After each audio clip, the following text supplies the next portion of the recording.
While I was crawling through mud in full camo, dodging fire drills and sleeping on concrete, my brother sat in my office chair and erased my name from the company.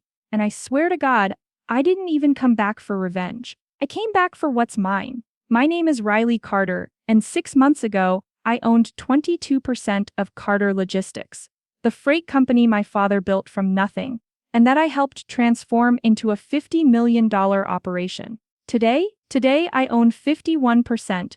My brother Michael works for me, and my golden retriever Tank has his own office with a view better than most CEOs in this city. But I'm getting ahead of myself. Let me take you back to when this whole nightmare started. Because trust me, you need to understand exactly how calculated, how ruthless, and how stupid my brother was to think I wouldn't fight back. March 15th.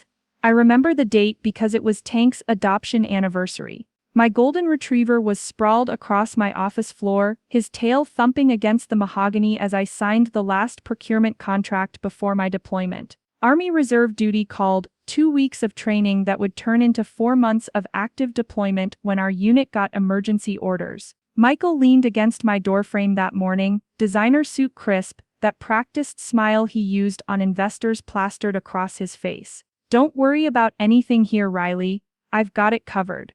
I should have known. God, I should have known by the way he looked at my nameplate on the desk. Not with respect, with hunger. My father had split the company 3 ways before his heart attack 2 years prior, 34% to Michael, 22% to me, and 44% distributed among board members and senior employees. It wasn't equal, but it was fair. Michael got more because he was older, had been there longer. I was fine with that. I'd earned my seat through blood, sweat, and restructuring our entire supply chain management system. The morning I left, I hugged Tank goodbye, left him with my neighbor Sarah, grabbed my duffel, and trusted my family to hold down the fort. Biggest mistake of my life. 4 months of serving my country, of 4 a.m. wake-ups, of missing Tank's anxious whines during thunderstorms, of trusting Michael's weekly emails that said everything was running smooth as silk. Meanwhile, he was back home rewriting history. I found out the truth on a dusty Tuesday in Fort Hood. I'd finally gotten decent Wi-Fi and logged into our company portal to check quarterly reports. My credentials didn't work. Strange. I tried again. Nothing. Called IT. They said there was no Riley Carter in the system. My hands shook as I called our CFO Patricia. She answered on the 3rd ring, and her voice dropped to a whisper immediately. "Riley, thank God. I've been trying to reach you. Michael told everyone you'd resigned. Said you sent a letter stating military life was your calling now and you were relinquishing your shares back to the company for redistribution." The phone slipped from my hand.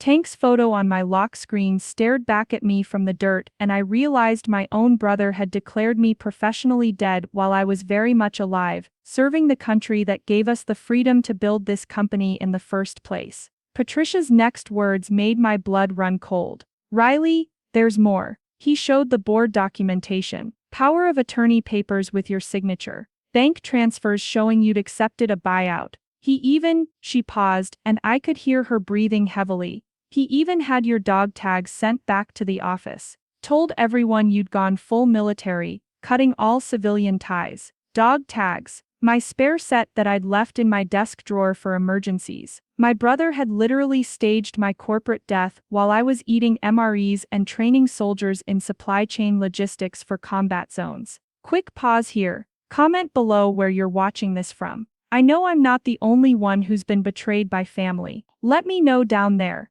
Your stories keep me sane. I had 3 weeks left of deployment, 3 weeks where I couldn't leave, couldn't fight back, couldn't do anything but document everything through emails and screenshots. But here's the thing about being in the military. You learn strategy. You learn patience. You learn that the best attack comes when your enemy thinks they've already won. I contacted my neighbor Sarah. Tank had been acting strange, she said. Wouldn't eat, kept pawing at the door, whining at night. Dogs know. They always know when something's wrong. I asked her to take him to the office, just once, to see what would happen. She called me back crying. Security wouldn't let them in. Michael had banned my dog from the building, said it was a professional environment now. The same building where Tank had spent 3 years sleeping under my desk, greeting clients, being the unofficial therapy dog for stressed employees. But Michael made one fatal error. He was so focused on erasing me from the company that he forgot about the law, specifically the Uniformed Services Employment and Reemployment Rights Act,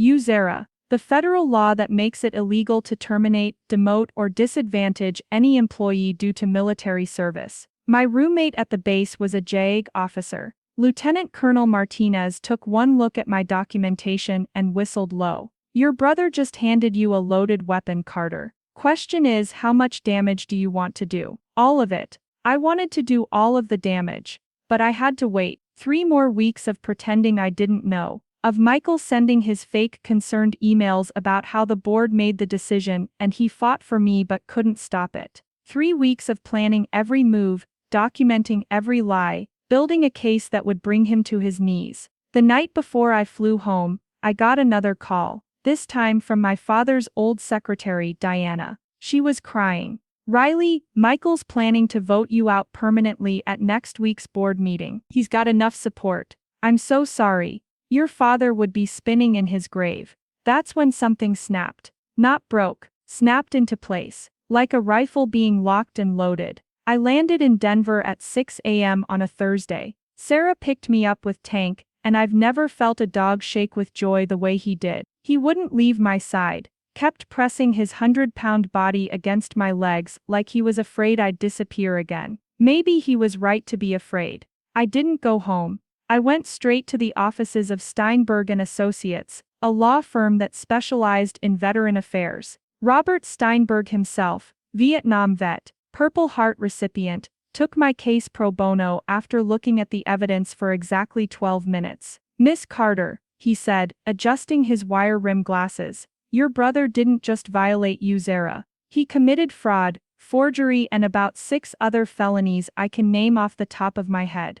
The question isn't whether we can win. It's whether you want him in prison or just bankrupt. Here's something people don't understand about military personnel. We're not just trained to fight. We're trained to document everything. Every order, every movement, every supply requisition. I had emails, timestamps, IP addresses. I had the metadata from the forged documents, showing they were created while I was literally in a training exercise with 30 witnesses. But the real smoking gun, Tank's collar. Before I left, I'd gotten him a new collar with a GPS tracker, one of those fancy ones that also records audio when activated. I'd forgotten to remove the app from Michael's approved list. 4 months of recordings from every time Tank was near the office before being banned, including Michael practicing his concerned brother's speech to the board, laughing about how Riley always loved playing soldier and how easy it was to convince everyone I'd gone native. Robert's assistant,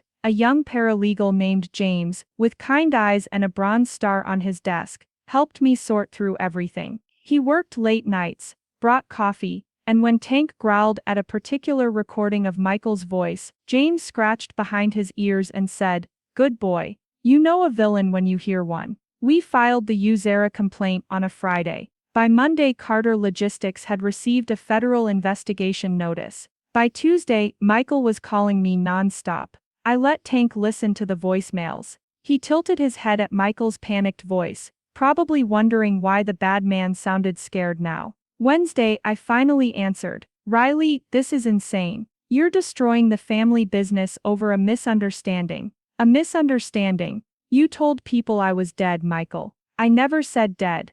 I said gone. There's a difference. You sent back my dog tags." Silence. "Then come to the office. We can work this out. The board meeting is tomorrow. If you show up with lawyers, it'll destroy everything Dad built." I looked at Tank, at his trusting brown eyes, at the gray spreading through his golden fur from the stress of the last months. "No, Michael, you destroyed what Dad built the moment you forged my signature. See you at the board meeting." The boardroom hadn't changed. Same long oak table, same portraits of my father and grandfather on the walls, same view of the Rockies through floor-to-ceiling windows. What had changed was the way everyone looked at me when I walked in with Tank at my side, and Robert Steinberg behind me. Michael stood at the head of the table, my father's place, his face cycling through emotions like a broken slot machine. Surprise, anger, fear, then finally settling on that practiced corporate smile. Riley, you look well.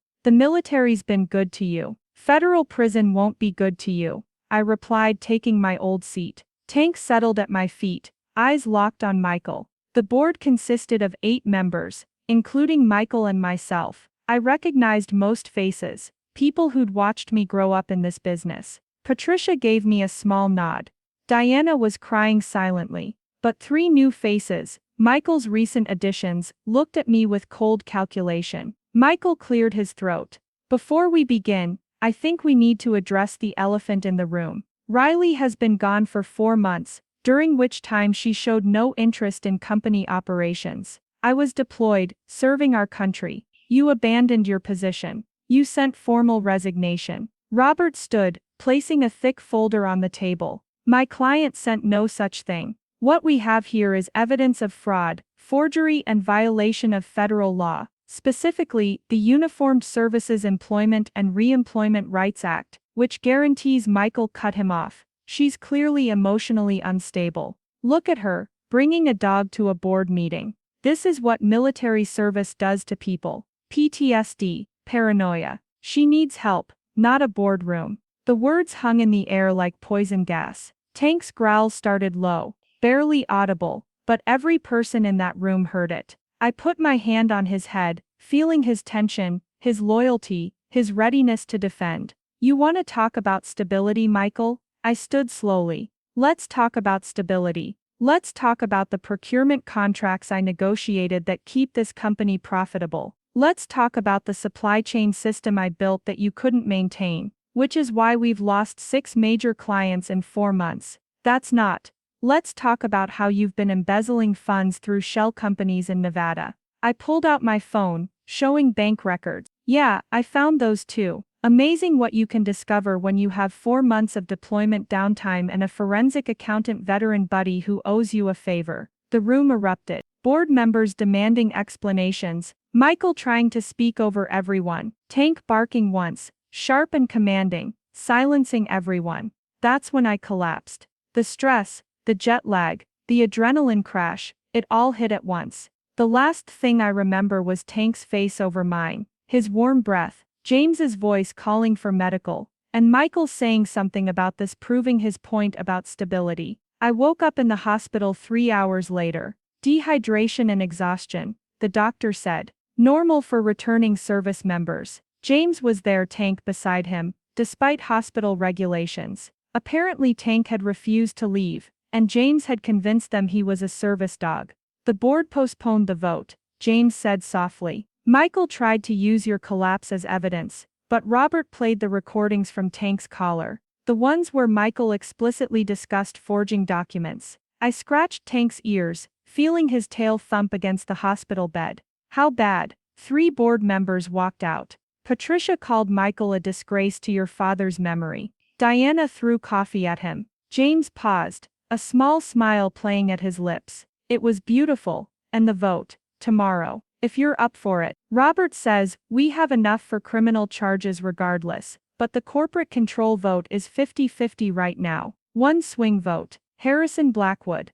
Blackwood, Dad's oldest friend. The man who'd taught me to read financial statements when I was 12. He'd been notably silent during the meeting. I discharged myself against medical advice that night. Tank and I went home to my apartment, the one Michael had tried to have me evicted from while I was deployed, claiming I'd abandoned it too. Another USERRA violation to add to the pile. At 3 a.m., my phone rang. Harrison Blackwood, your father saved my business once, he said without preamble. 1998, I was about to lose everything. He gave me a loan, no interest, no questions. I owed him everything. And Michael came to me 6 months ago, before you deployed, said you were planning to sell your shares to competitors, that he needed my support to protect the family legacy. My blood chilled. 6 months ago. He's been planning this since before you left, Riley. This wasn't impulse, this was calculated. I looked at Tank, sleeping peacefully beside me,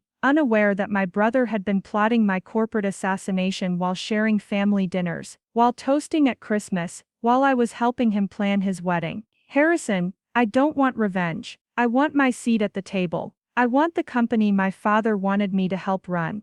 That's all. No, you want more than that, and you should. Robert Steinberg sent me the full file. Michael didn't just steal from you, he stole from all of us. Inflated personal expenses, sold proprietary information, took bribes from suppliers. Your father would want you to do more than take your seat back. He'd want you to take the wheel. The next morning, I put on my best suit, the one with the subtle American flag pin my father gave me. Tank wore his service vest, the one James had overnight ordered with official patches. We walked into that boardroom like we owned it. Because after today we would. Michael was already there, sweating despite the air conditioning. His lawyer, some expensive suit from downtown, whispered frantically in his ear.